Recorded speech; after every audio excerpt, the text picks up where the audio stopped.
Guys, ingatan natin yung mga appliances natin, especially yung TV, yung ref, ganyan. Kahit yung rice cooker or anything na may electronic sa loob against surge, volt surge, yung pag-angat ng voltahe sa ating mga outlet, sa ating mga kuryente. Ang normally kasi ang voltahe ng ating kuryente is 220 to 240 volt. Pero pag nag-brown out tapos bumalik yung kuryente, normally mataas 'yan ang supply sa ating mga plug. Umaabot pa yan ng 400 minsan 600 volt pa, which is nakakasira ng ating mga appliances, yung electronic niya sa loob. So, ang ginagawa natin, ang gawin nyo, may dalawang way. Una, yung libre lang, tanggalin nyo yung plug sa outlet pag nagkaroon ng brownout. Pagbalik nun, huwag nyo munang isaksak.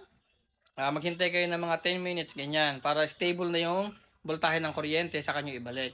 Yun yung free. Pangalawa, bumili kayo nung tinatawag na surge protector, volt surge protector. Kagaya nitong nasa screen na ipa-flash ko. Ang purpose niyan, i-delay niya yung pag-supply ng kuryente sa mga appliances nyo para hindi nyo natatanggalin yung plug nyo pagka nagka-brown out.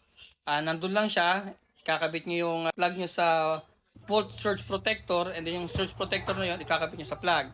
So, ang ginagawa niya, pag bumalik yung kuryente sa ating mga outlet, madedetect niya, i-delay niya yung pag-supply ng kuryente sa ating appliances. So, siya hindi mo na siya magsusupply, magkakount siya ng ilang segundo, o yung ibang mga surge protector minsan mabot ng minuto, which is yun na yung stable volt ng ating kuryente, saka pala siya magsusupply sa ating mga appliances. Mahalaga yon dahil hindi naman tayo lagi nakatutok sa ano, especially kung gabi nagkaroon ng brownout, no? Hindi natin kailangan hugutin isa-isa, especially kalat-kalat din naman ng ating mga appliances, no? Para hindi mo natakbuhin lahat.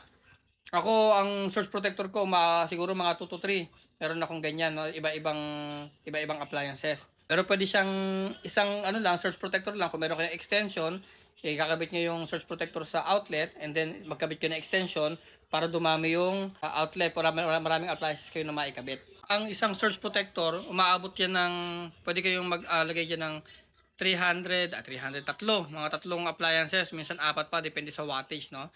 I-check nyo yung kung ano yung allowable na wattage ng surge protector nyo, and then i-count nyo kung ano yung ilang wattage yung appliances na ikakabit nyo. Kung below that, below nung requirement, below ng allowable, pwede kayo magkabit ng multiple appliances.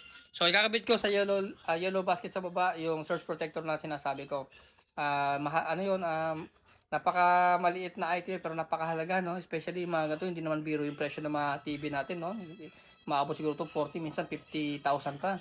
No, protect niyo yan, i-protect niyo yan ng mga ganitong klaseng mga maliliit device. Nasa 200 plus lang yata ito. I-check niyo na lang sa yellow basket sa baba.